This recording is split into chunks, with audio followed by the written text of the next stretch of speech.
Is your stop for all things pop. Catch our all-around pop culture geek, Cholo Sediaren, as he throws in some dose of what's poppin' and what's hot in the pop culture scene here on Popcorn. Munchin' with us every Thursdays from 4 to 6, only here on radyo-katipunan 87.9 FM.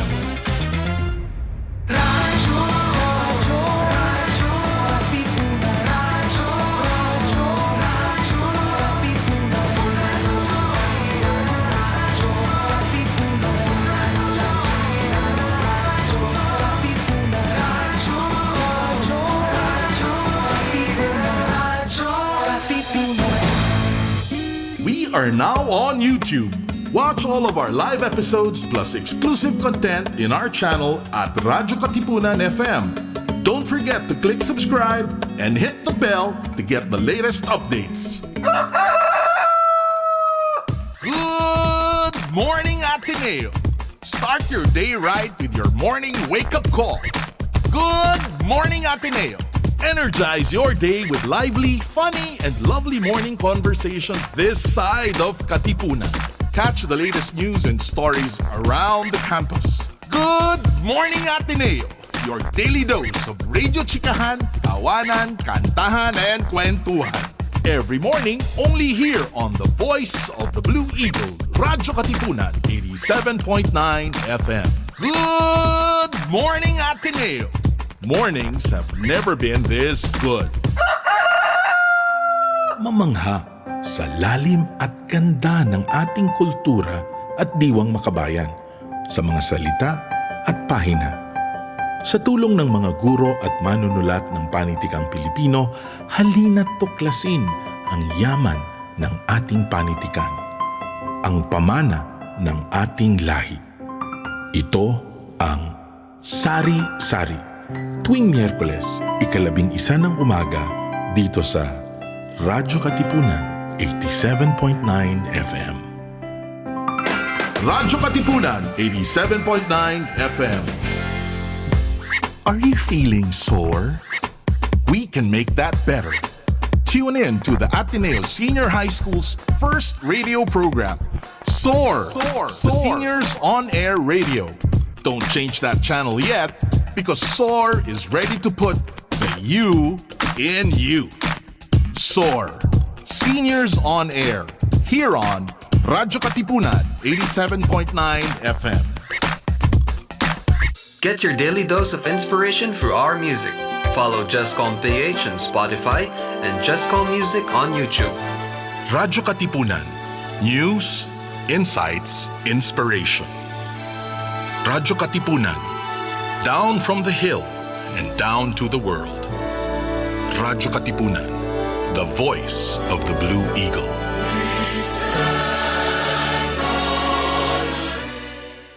Radyo, radyo, radyo, radyo, radyo, radyo, radyo, Katipunan. Radyo, Katipunan. Radyo, Katipunan. Radyo, radyo, radyo, Katipunan. Radyo, Katipunan. Voice of the Blue Eagle, kami di mapipigil sa pagbabalitang tumpak at tama. Buhay atin sa loob, sa labas ng eskwela, ating ibibida lahat ng pwera. Radyo, radyo, Katipunan. Radyo, radyo, radyo, Katipunan. Radyo, Katipunan. Radyo Katipunan. Kawan ni Ignacio, Katipunero sugo. Todo sa kayot, tulong at tulong. Di pagka Blue Eagle, galing hiling at tigil. Blue and white, one big fight. Radyo, radyo, Katipunan. Radyo, radyo, radyo, Katipunan.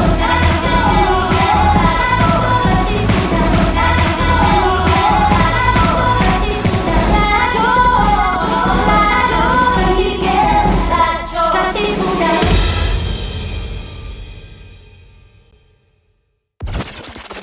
Ladies and gentlemen, may I have your attention, please? If it's entertainment you crave, Catch us on New Wave. Surfing through the latest on our shores. every Wednesday from 5 to 6 p.m. See you there.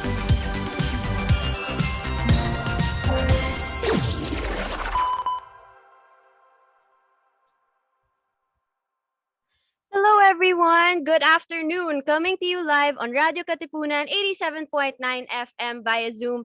I'm Max, and when it comes to what's happening, I'll serve the facts. So please, take this hour to sit back and relax because this is New Wave. So, how has everyone been? For Ateneans, it's been about a week and a half of summer vacation. Summer are already coming back for intersession. And you know what? I was actually on campus yesterday. And wow, I was telling everyone I was with that it seems smaller, which is funny because there are less people. But somehow, like, all of the time between yesterday and the last time I was on campus, like, it made everything feel so different. So we're hoping for a safe return soon, maybe. We'll see. Now, to my fellow armies in the audience, how are we all doing today?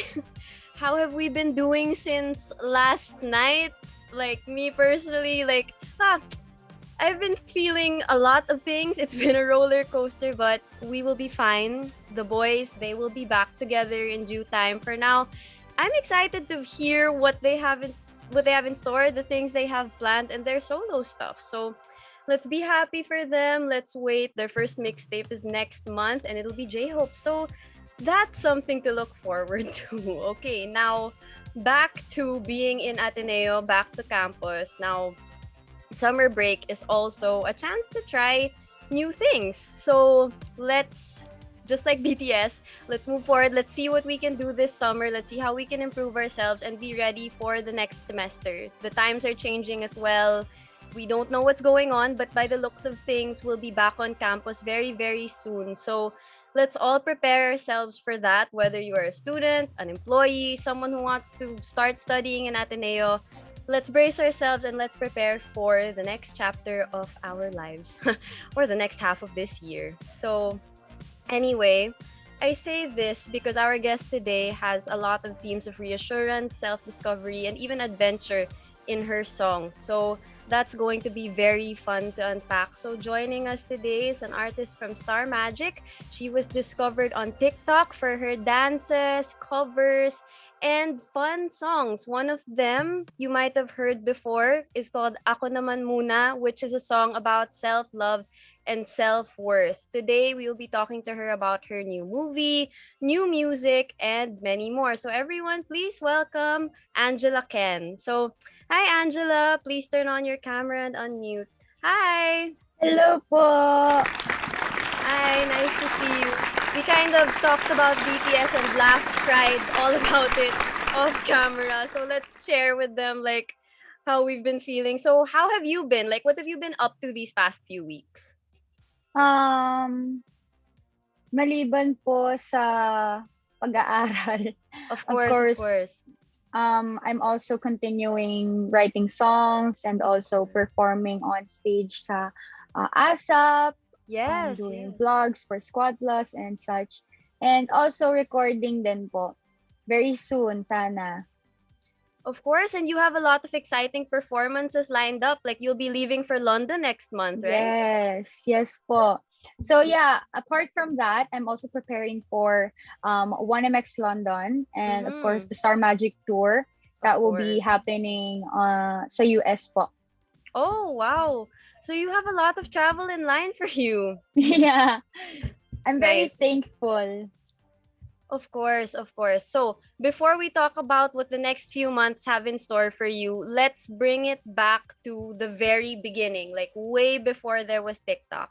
Tell us about where your love for music started and like how you started singing and playing instruments. I started singing very, very young. Sobrang bata po Yeah. because of my family. It was influenced by my family on my mother's side kasi yung normal na Filipino family na kapag yung mga bata performance talaga sa mga tito-tita, ganyan. So, musically inclined, I can say. Kasi pati mga pinsan ko, not just singing, they also perform ballet, play violin and such. So yeah, doon nag-start and nakahiligan. Hindi lang dahil sa pinapagawa or ginagawa sa pamilya. Nakahiligan at minahal ko na po yung pagkanta. And it became my passion. So that's where it all began. I can imagine how fun your family reunions are. Like everyone's performing, diba? Like you can put on full-length plays because if someone can dance and someone can sing. Yeah, and yes, and of course you continue it because you love it. So, okay, now let's head over to TikTok where I saw some of your covers and your dances, like the challenges and stuff. But of course, there was Ako Naman Muna, which changed the trajectory of a lot of things. And we know that it's about self-love and self-worth. And honestly, when I listened to it, I found it very relaxing and very reassuring, especially at a time like now. Like you sang it very well also. Thank you. So please walk us through the story of how you wrote this song and like everything leading up to when you posted it. Ako Naman Muna started, it was really unexpected talaga. Kasi, first verse pa lang yung ginagawa ko nung kantang yon, and I wasn't planning on finishing it actually. That was the plot twist of it. So sabi ko, sayang naman, maganda naman yung verse. Gawin ko na lang content sa TikTok ko kasi dun naman, parang yun na rin yung entertainment ko. And unexpectedly, the night after, yun na. Nagsimula lahat, nakakagulat na may mga nagko-comment, napakarami palang na-inspire sa song, ano daw yung title nito. Kasi nilagay ko din na wala pang title yung kanta. So, everyone was suggesting a lot of titles. Marami talaga. And ang pinaka nakakuha ng attention ko is the Ako Naman Muna. Yeah. So, you saw this like in the comments of your TikTok, like that? Yes. Opo. Doon talaga siya doon siya nanggaling yung title na Ako Naman Muna. Nice. And wow, it happened so fast, like the night after it blew up. Like, I think, well, when I read about it, I thought like, wow, it happened fast, but I didn't know that it was like the day after. That's so cool. So, okay. Now let's talk about your process of writing songs. So like, example, this one, I guess what I'm curious about first is you weren't planning on finishing this. It was supposed to be one stanza. So when you write songs, how do you choose the ones to finish? And like, what would be the reason for not finishing a song and keeping it as is? Minsan kasi depende sa mood mo. May mga times na yung topic na yun sobrang inspired kang matapos siya. Merong mga mostly composers will really understand that there are songs na minutes lang natatapos. Merong songs na days. Meron ding songs na last year mo pa nagawa, ngayon mo lang natapos. So, it depends on the situation then, sa experience ng composer or sa napapansin ng composer. And Ako Naman Muna was finished the day also after. When a lot of people were inspired, when a lot of people were really requesting for a finished product ng kanta. And seeing the comments, seeing their experiences, kasi nagko-comment po sila ng mga experiences nila doon sa comment section. And na-realize ko, ang babaw pa pala ng nararanasan ko. So what more kung na-touch ko na yung hearts ng mga tao through that first stanza, what more if I'm gonna finish it? So yeah. Yeah, but that's the beauty of songs also. Like, to the writer, it could mean one thing, and to the audience, it could mean something. Because these words, like, when we give them to the audience, Bigla, it's not just yours, it's something everyone shares. And that's something that was very much seen in this song, and the universe telling you to finish this song. All right, so when you write also, do you have routines? Like, are there things you do to get yourself in the mood, especially like now that you're releasing them consistently? Kung mayroong specific na topic na parang gusto ko siyang gawin. Like, some of my songs, sige, example ko na yung ako naman muna. I read a lot of comments sa comment section talaga. And I realized a lot of things. I reflected through those comments, and dun naman nagsa-start yung pagiging inspired mong gumawa ng kanta. Dun nagsa-start when you know na marami kang matatouch na hearts, marami kang may inspire na mga lives. And ayun, dun talaga yun talaga yung foundation. Yung kung ano yung mission mo, kung ano yung vision din na gusto mong makita in the future when you finish the song. Okay. I see. So, now, a while ago, you also said that there are like some songs that take weeks to finish, some take days, Yes. some take minutes. Now, why would it like stretch over to a week? Writer's block. So, advice for fellow writers. How do you get through writer's block? Like, what are things that you do to get yourself out of this? Minsan kasi nawawalan talaga ng proseso yung utak kahit na napakarami mo na. Lahat naman ng tao mabablock. Kaya, pahinga mo lang ng onte. And then, inhale, exhale. Wag mong i-pressure yung sarili mong kailangan tapusin. Or, kasi nagawa ko tong kantang to ng mabilis, kailangan ito mga susunod, ganun din. Or mas mabilis pa. Yeah. It's not like that. Makikita mo namang maganda ang isang kanta kung sinapuso mo.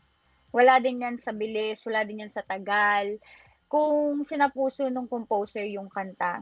All you need to do is focus. All you need to do is, rest for a while so that you're ma-restock yung mga words, pumasok ulit, or mamaya meron ka pang mga words na mas ma-absorb or malalaman all throughout that resting time or phase.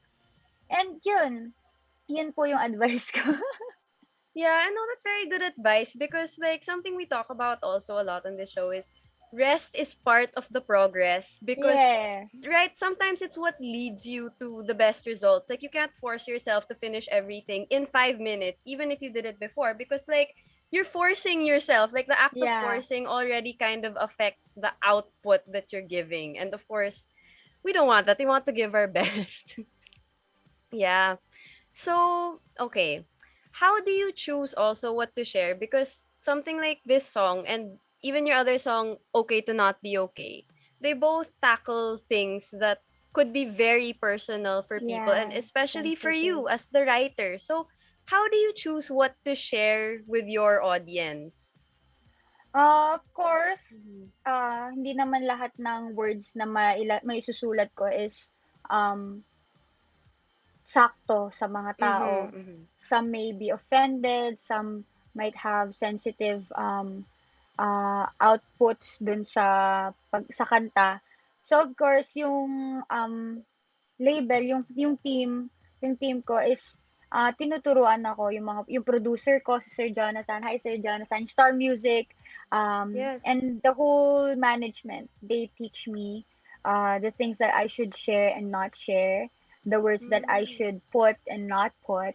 And malaking bagay na lagi ka din nilang ina-advisean kasi mas kung sa umpisa syempre tuturuan ka nila, and then as time goes by marirealize mo na na-apply mo na yung mga tinuturo nila sa'yo kasi pabuhos na pabuhos yung mga tinuturo nila sa'yo, so nagagamay. Ayun. Yeah, but that's good that there's like a sense of guidance and mentorship when you're writing your songs also. Okay, so your next song, It's Okay to Not Be Okay. By any chance, is this somehow inspired or related to a K-drama of the same name? Actually, no. It's not. It's a coincidence lang talaga. Okay. Napasama, na parang connected siya dun sa isang K-drama na ganun It yung is. title. It was like very... Sakto. Yeah. But no, yung It's Okay, pinagawa po siya ni Tito Boy. I'm very, very blessed na pinagkatiwala po sa akin at sa amin po ni Tito Boy. Me and Sir Jonathan wrote that song. Um, it came from a question sa Miss Universe Philippines na siya yung nagtanong. Tito Boy asked that question. Now, when is it okay to not be okay and when is it not okay not to be okay? So, feeling ko naging Miss Universe ako habang ginagawa ko yung kantang yun. But you had more than 2 minutes. You had more than 2 minutes to answer. So, binigyan naman ako ng bonus na oras. So, yeah. It's a song about it's kind of related to Ako Naman Muna. It's all about, validating your feelings, knowing that sometimes it's okay to be not okay, but don't make it as a routine na araw-araw kang hindi okay kasi that will be unhealthy for you and your mental health and to the people that surrounds you. So, yeah. Yeah, when I was listening to it, it actually sounded like it could have been a sequel to Ako Na Muna because of that same feeling of reassurance, similar themes. So it's the sequel of Ako Naman Muna in your musical universe. So so it was presented a little differently as I noticed. It was written in both Tagalog and English within the song as opposed to the first song which had an English version. So what brought you to this decision? Because it actually worked really well. Thank you. It was kasi ang alam ko kasi English siya. But to be very honest, my forte is Tagalog. Okay. Kahit po sa mga interview, nagtatagalog ako. Yes.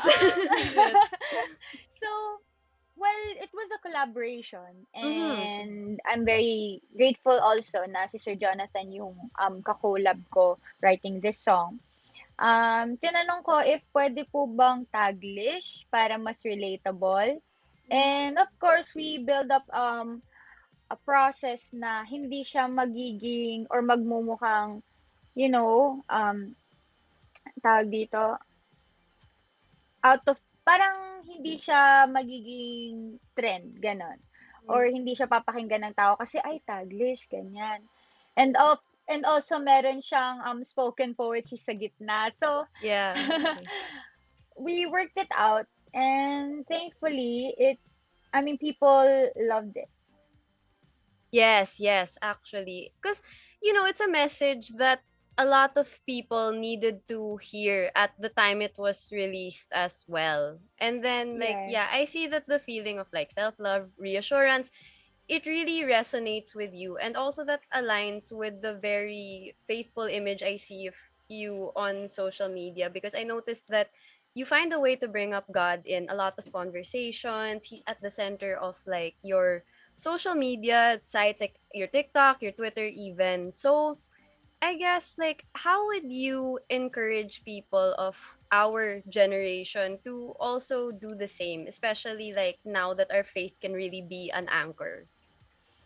Well, I'm not gonna lie, my faith shakes. Of course, sometimes or mostly most of the time na nga kasi yung attacks ng enemies ngayon lalo na marami nakaka-recognize is very alarming. Pero always look back and also remember kung sino talaga yung nagbigay sa'yo ng door.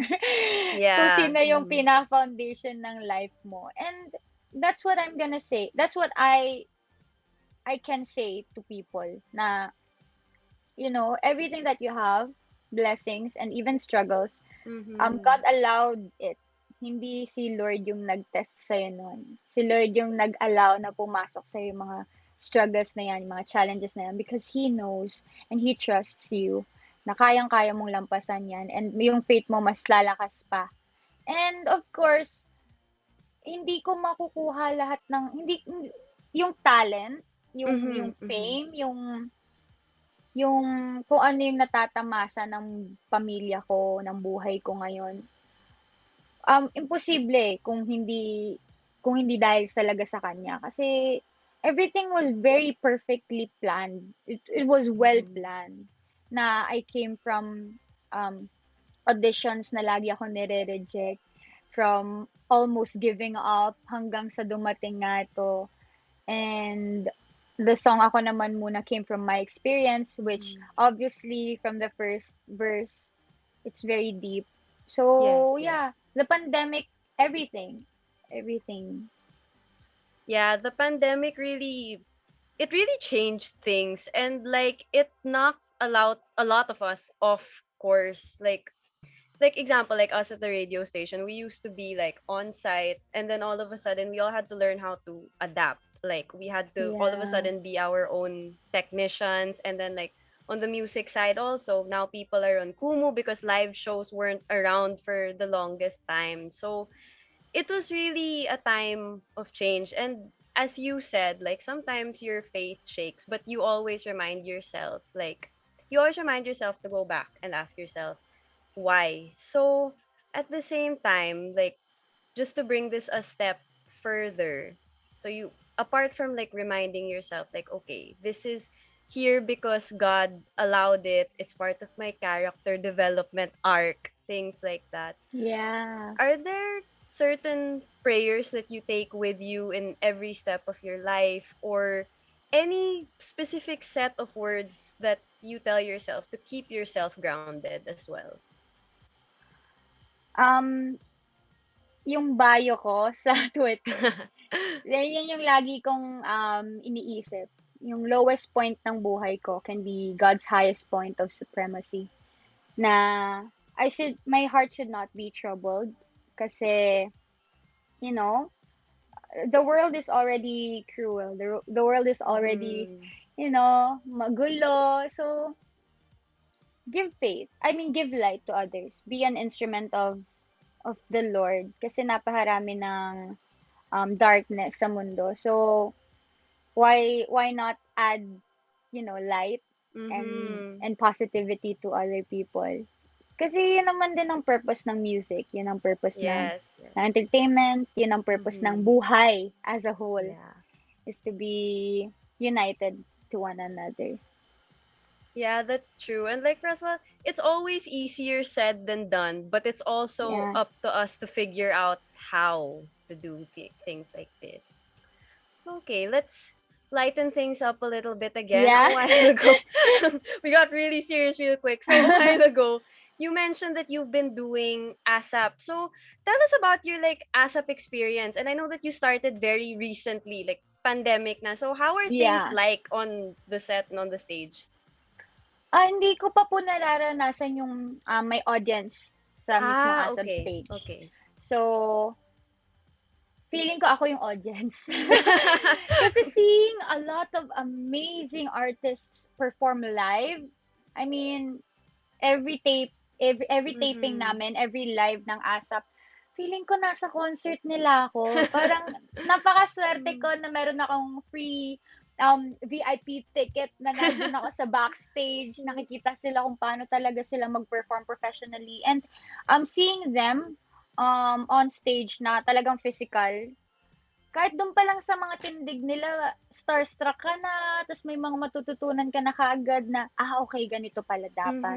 Okay, dapat yung projection mo ganito. Madami. And yun yung ayoko ding mawala sa akin. Yung spark ng, and yung pag-remind sa akin na napakaraming mahuhusay na artist na dapat tingalaan. Para mas maging better ka araw-araw. Yun. Of course. And it's good that you want to keep that attitude na you never want to stop learning because there are so many things that can be picked up. And I'm sure ASAP, like, it's like a master class because of everyone who performs also. Yeah, exactly. So, okay, not related to music, but what are some non-music related skills that you've picked up also that do help you in your career? Non-related music? Yeah, like not related to music. So, example, some people have told me like, okay, one skill that helps me in being a musician is being a good communicator or people person because half of the business is talking. Things like that. Yeah, yung pagiging totoo lang habang nakikisama ka. Kasi, syempre po sa umpisa parang mahihiya ka na ipakita agad yung pagiging makulit mo eh. So, I introduce myself and lalo na nakakatuwa kasi may mga kaibigan na rin ako na maaasahan inside showbiz. And yun, yung pagiging totoo ko lang, pagiging kalog siguro. Ang laking factor nun. Kasi pag nakikita nilang kahit papaano, 'di ba, light of the party, ganyan. Yeah. Walang dull moments siguro, yun. And of course, yeah, as what you've said, magaling maki-communicate sa mga tao and marunong makisama. Of course. So, from there, and like a lot of the things you do requires bravery. I mean, I know people who are like very shy to post their own videos or things on TikTok or on YouTube. So, what advice can you give to someone who kind of wants to like break out of their shells and try new things? Siyempre, sa umpisa, hindi siya madali. Of course. Hindi ko naman sasabihin madali lang yan, hindi. I know we have different like personalities na yung isa comfortable agad i-out yung talent nila, yung iba shy pa. Pero lagi niyong tandaan, life is short in a way na sulitin natin nang hindi tayo nape-pressure. Hindi naman sa pine-pressure ko kayo Parang isipin niyo lang na kung hindi din naman yun yung passion niyo, it's fine, If you want to share some things, you can share. Kung gusto niyo sa scope lang na to, it's fine. Huwag niyo lang sanang i-keep sa sarili niyo lang. Kasi what if yan yung magpapabago ng buhay mo? In a good way. That's true. Yeah. Okay, so now, next phase of life, from reassurance to being sentimental. Let's talk about your new song, Dagdag na Alaala. This one, I found to be like a sentimental story because of a few of the memories that you enumerated, like in the song. So can you tell us the story of how this one came to be? Dagdag na Alaala or DNA is a song for our friends. Kasi ginawa ko pa rin siyang relatable in a way na mga tao is, madadala pa rin ng kanta. Dagdag na Alaala is for our friends, specifically sa mga school friends natin way before. Yeah. Lalo na pandemic siguro kasi more on physical, mga face-to-face yung mga inelaborate ko dun sa lyrics. And yeah, it's, remembering and acknowledging din yung presence nila. It's to appreciate them kasi sila yung mga malalapitan mo, yung tunay na nagpapahalaga sa'yo, yung pamilya na yung turing mo din. And it's very important to also, acknowledge them. Yes, that's right. And you're also in college, right? Yes. Yes. So, there was a certain vibe I got from the song that reminded me of my high school friends because of certain things that you go through in high school that you don't exactly get to go through in college, especially us na half of our college lives are online. But then Yeah. the one imagery that stayed with me from the song is that when you go to someone's house and then tita prepares baon for Yeah. you. That was like, wow, that's something that would always happen like grade school and high school when you visit your friend's house. The mom prepares food, everyone's happy. Like memories Yung like that. nanay ng isa, nanay na ng lahat yun. Yeah. Yeah. And of course, all of the moms, like that's part of it. Like my mom is so remembers us like bringing all of us like to the mall or to watch movies. And then how there's that one friend whose house is like the homing beacon. That's The where we main- all are. Yeah, exactly. Like I have a friend. Her mom was actually on another show on Radio-Katipunan one time, and that was one of the stories she shared.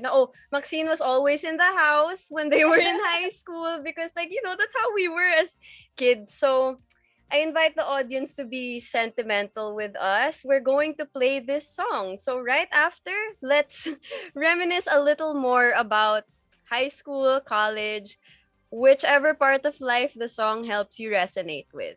So, James, please play the song.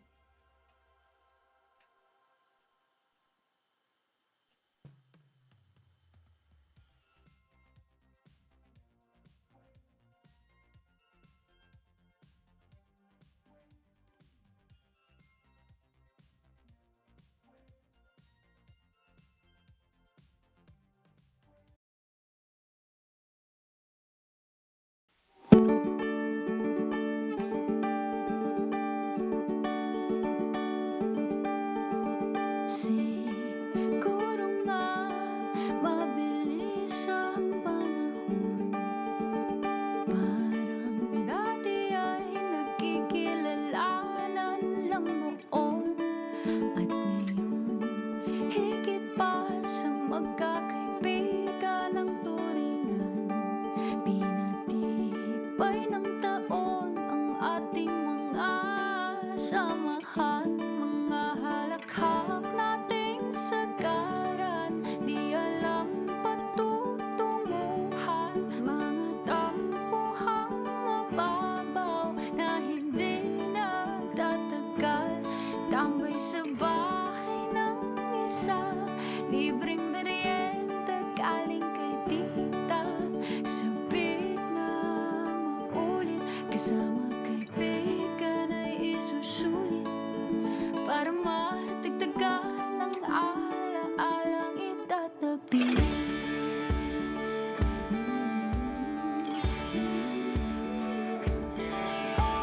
Siguro nga magwawatak-watak ng landas, pero ang koneksyon ay hinding-hindi maaalpas.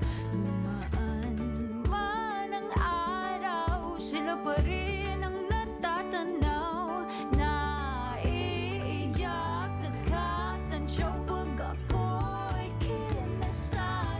Mga halakhak nating sagaran, di alam patutunguhan, mga tampuhang mababaw na hindi nagtatagal, sa klase pagbaba niyong isa, lahat ng tropa ay sasama, sabik na maulit, kasama kaibigan isusulit, para madagdagan ang ala-alang itatabi.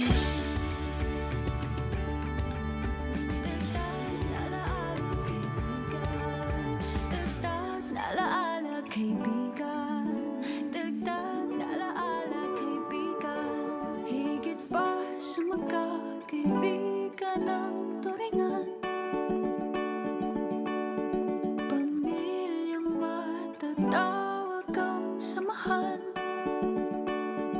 hindi lang tagapunas ng luha o tagabigay ng ngiti, at sila'y hindi kay kakahiya o iiwan sa uli, pwede pang ibalik.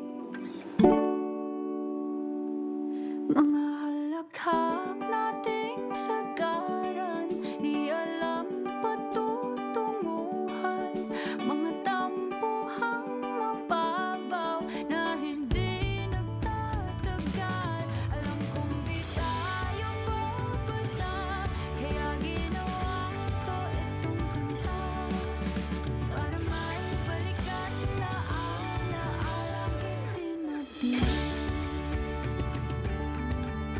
Dagdag na alaala kaibigan, dagdag na alaala kaibigan, dagdag na alaala kaibigan, kay sarap balikan alaalang magkakaibigan.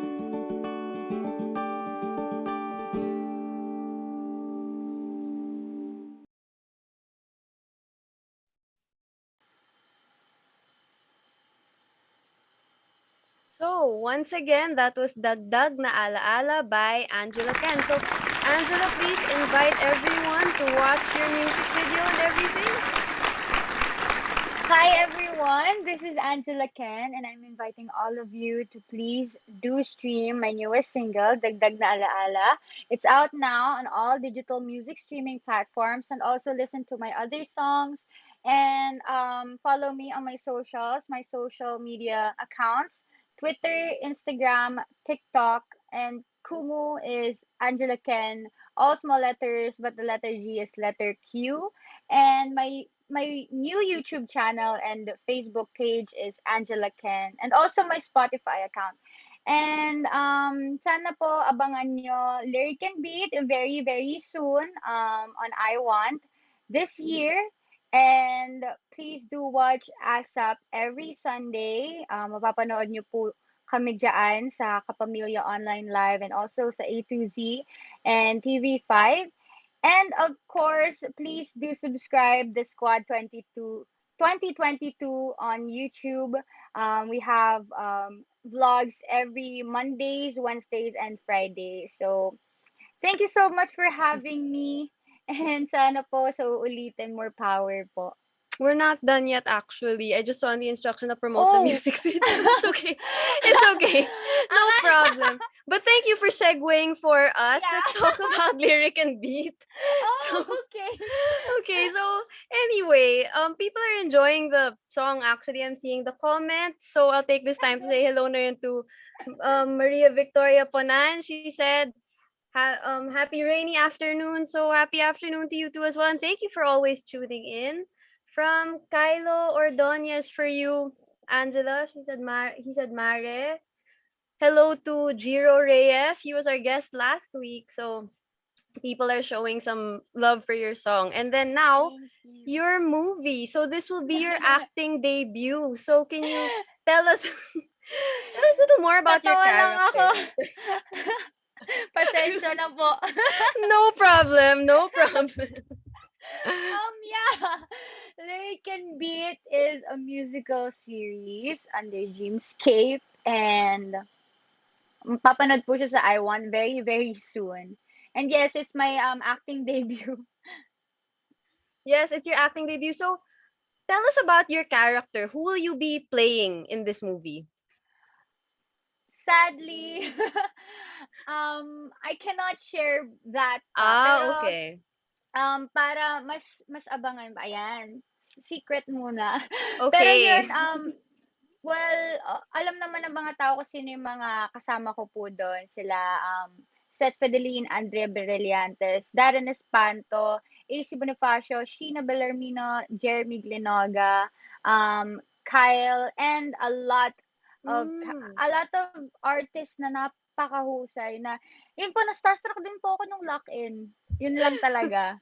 So I was actually about to ask you like if it was a lock-in taping. So how was that like? Yeah. And I'm sure all of you like every day, all of you are very musically inclined. So it must have been like being at Camp Rock or something. Like how was that?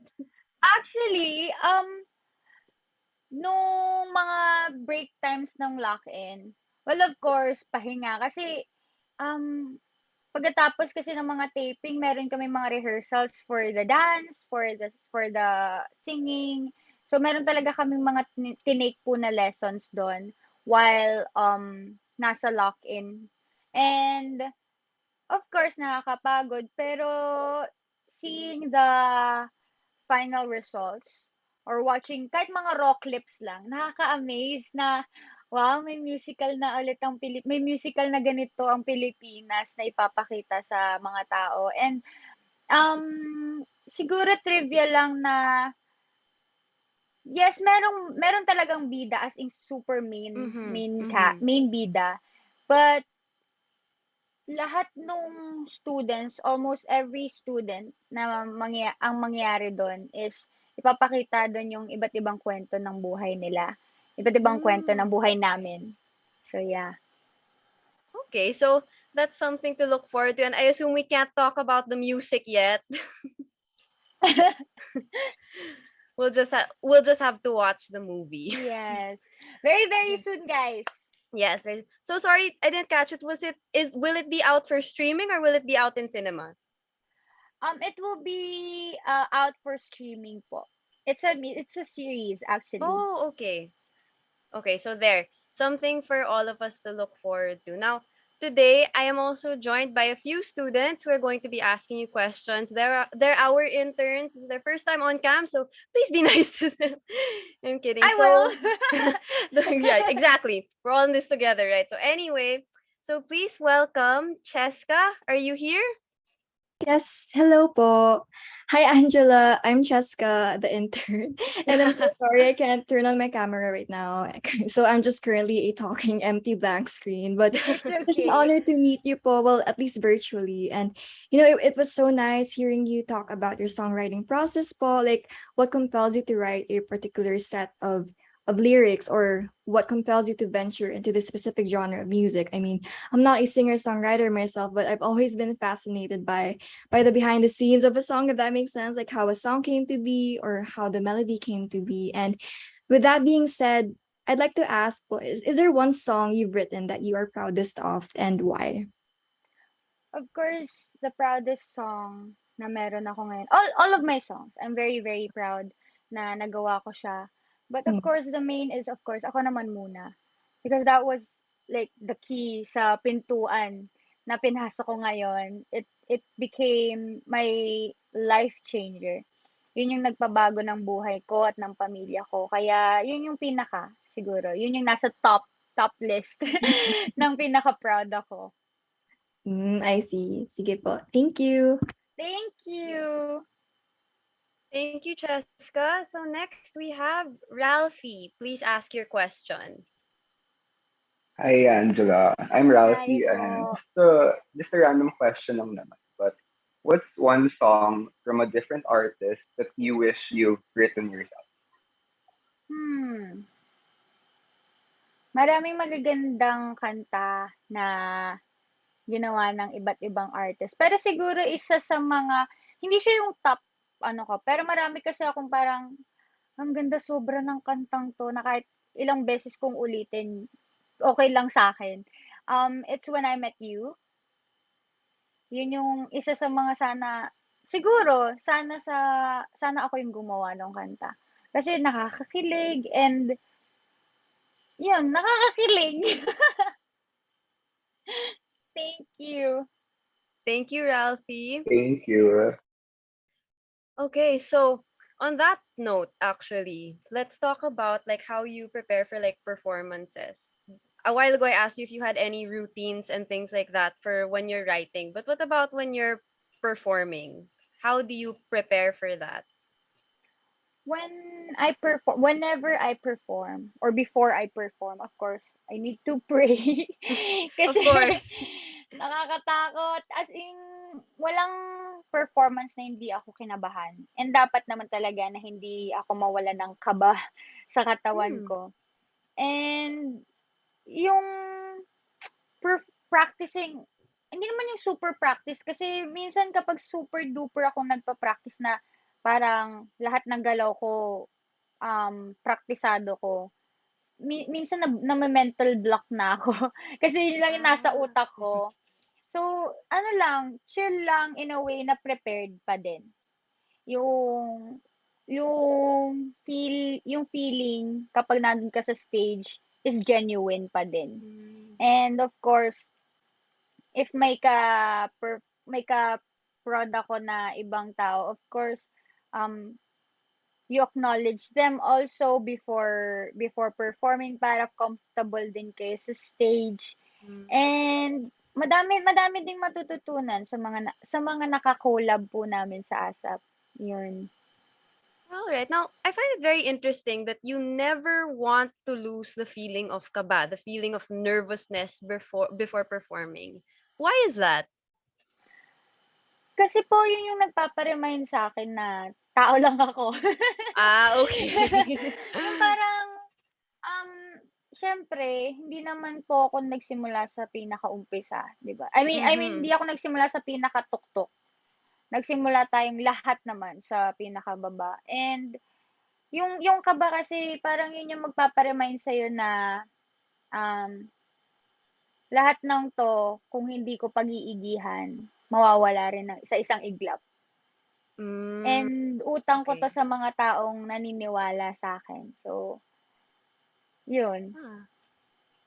Nice. That's very interesting, actually. So, from that, what would you say is your most challenging performance? Like, what has it been so far?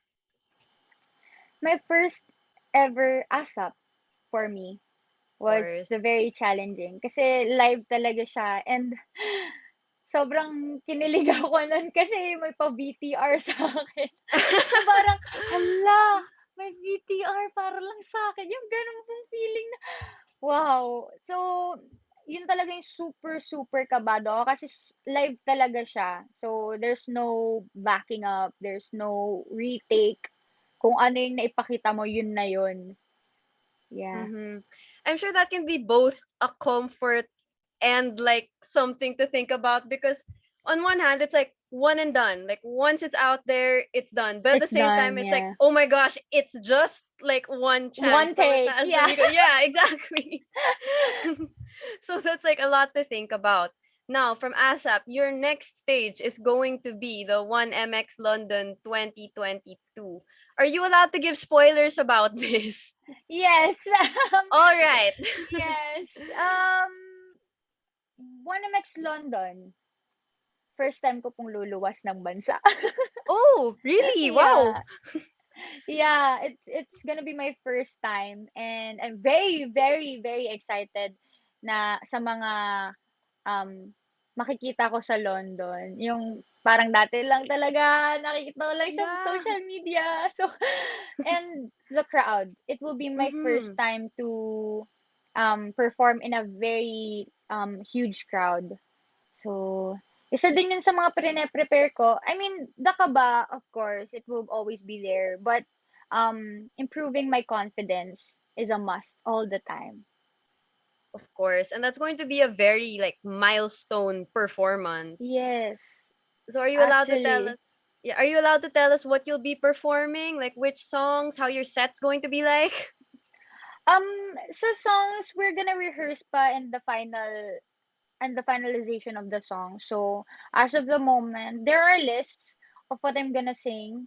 Mm-hmm. And pero yung final na songs, not yet. Kasi baka mamaya Mm. gagawing medley or may mga remix and such. Kasi it will be a concert for our fellow kababayans sa London.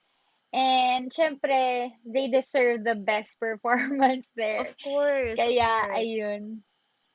That's going to be fun. Now, unrelated to that, what are you excited to see in your first trip outside of the Philippines? Of course, the place as Of a course. whole, the view na hindi ko lang nakikita, na hindi na lang nakikita ko sa phone or nakikita sa TV, nakikita ko na siya with my own two eyes. Yeah. And of course, eating, The food. their food. Kasi hindi naman ako mapili. Slight lang. Slight lang ako mapili, and kapag alam ko kasing bago lang ako sa lugar, parang wala na ako, hindi na ako mag-iinarte. Gusto ko matry lahat. Of And course. syempre yung pagpipicture mo dun, talaga naman. Right. Your Instagram after that is going to be like so aesthetic and Yeah, everything. I hope so. For sure. Parang, I've never been to London, but in pictures, everywhere looks great. Yun din Right. ang nakikita ko. Right. Yun din. Yeah. And then the weather, it's going to be cold. That will be my Yeah. first time to, wear coats, as in coats, Yeah. outside stage. Yung Mm-hmm. normal na nasuotan nila dun, mga pangmalakasan ng mall dito sa Pinas. And a little longer pa. So after that, you'll also be going to the States. So like another trip. It will be back to back Yeah. for you. So can you tell us about this one, the tour in the States? Star Magic US tour will be also like a concert. It will be Okay. a performance of a lot of artists na kapwa nating kapamilya.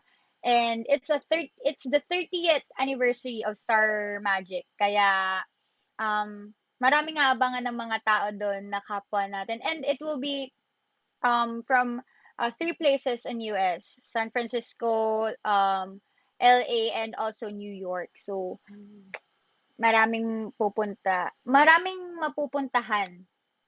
Kaya marami ma-reach out. New York, you're going to see yourself in Times Square. Yeah. I mean, physically andun na ako.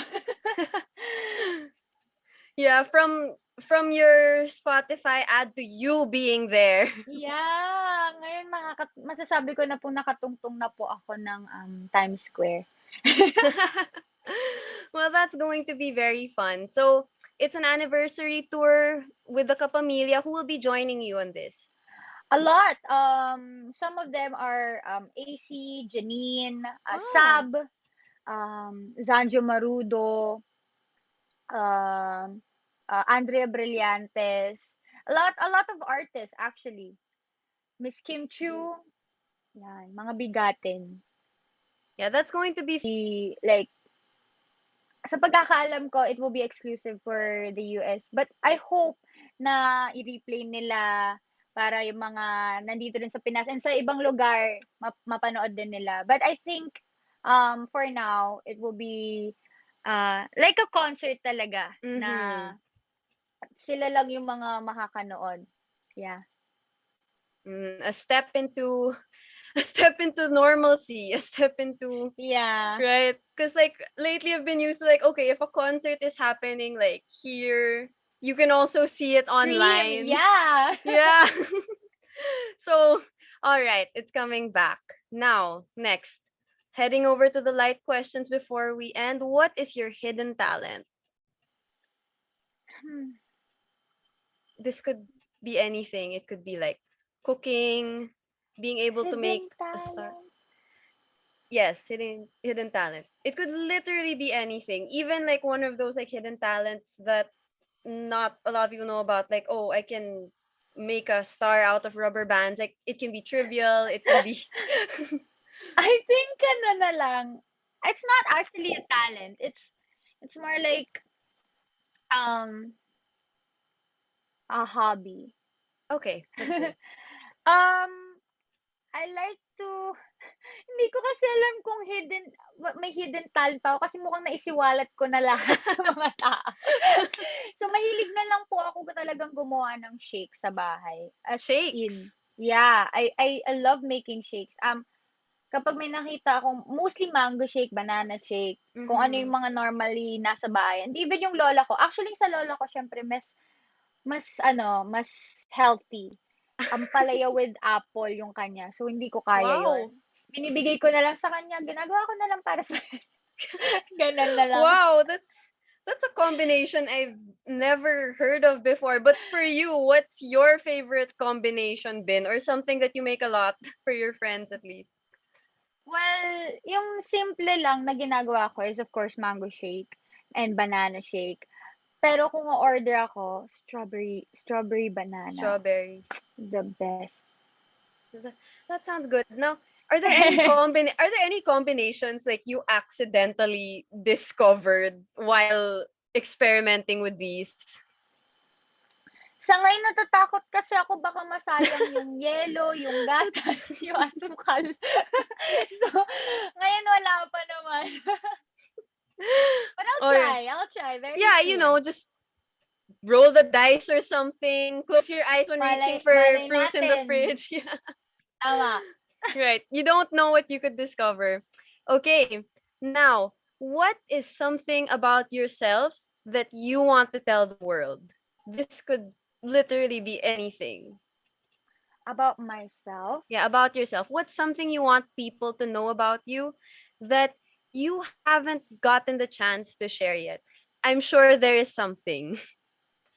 I am Angela Ken, and I am short. Hindi ko talaga siya masabi kasi in denial ako eh. Yes, I'm only 5'2", guys. Yun lang siguro. Hey, we're like height. Really? Hello. Sorry. Lost you for Hello? Hello? You're back. Yes. You're back. Okay, continue to think. we're the same height. So I felt Really? that. High five. Yeah. High five. Kasi in the industry, when you see artists, they're really tall. Mostly, Yes. yung mga yung mga mas bata pa, Mm-hmm. they're taller than me. So, yeah, I'm short. I don't say it out loud. So this I will be my feel first time. you. I feel you. We're fun sized and our personalities are We're taller than cute us. So size. yes, Yeah. it's okay. It's okay. No, and then actually now that the world is opening up and all of a sudden like we're meeting people we only met online in real life.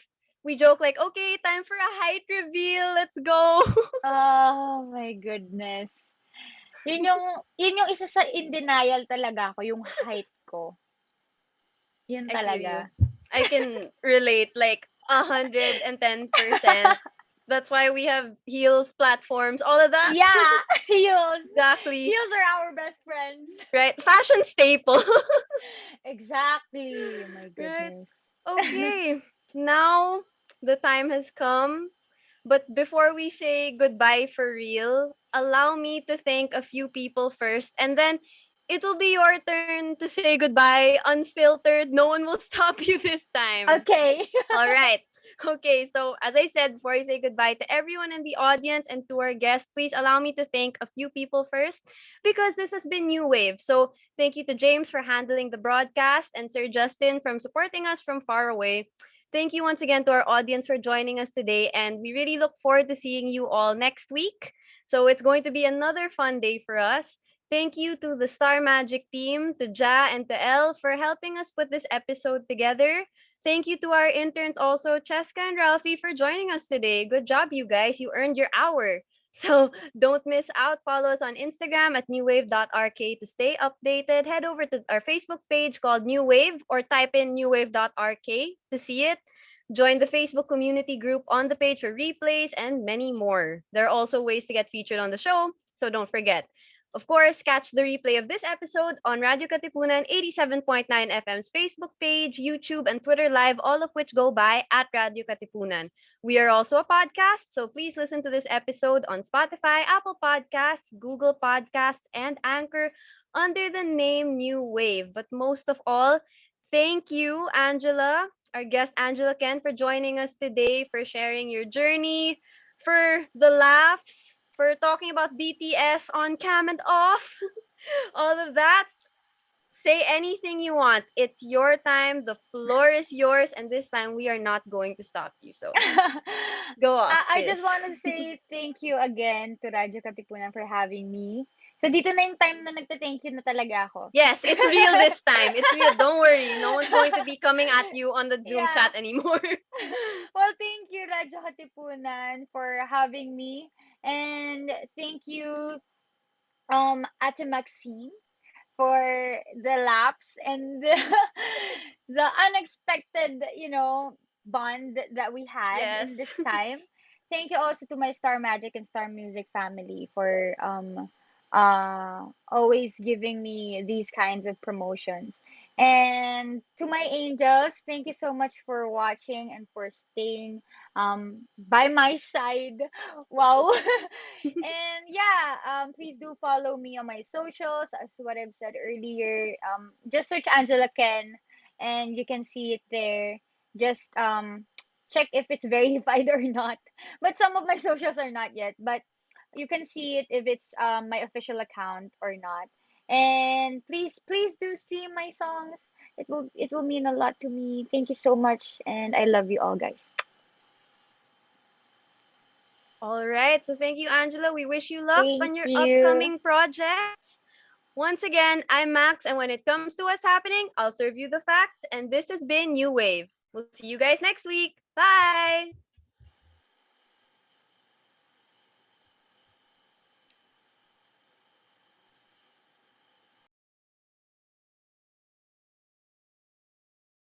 Ladies and gentlemen, may I have your attention, please? If it's entertainment you crave, Catch us on New Wave surfing through the latest on our shores. every Wednesday from 5 to 6 p.m. See you there.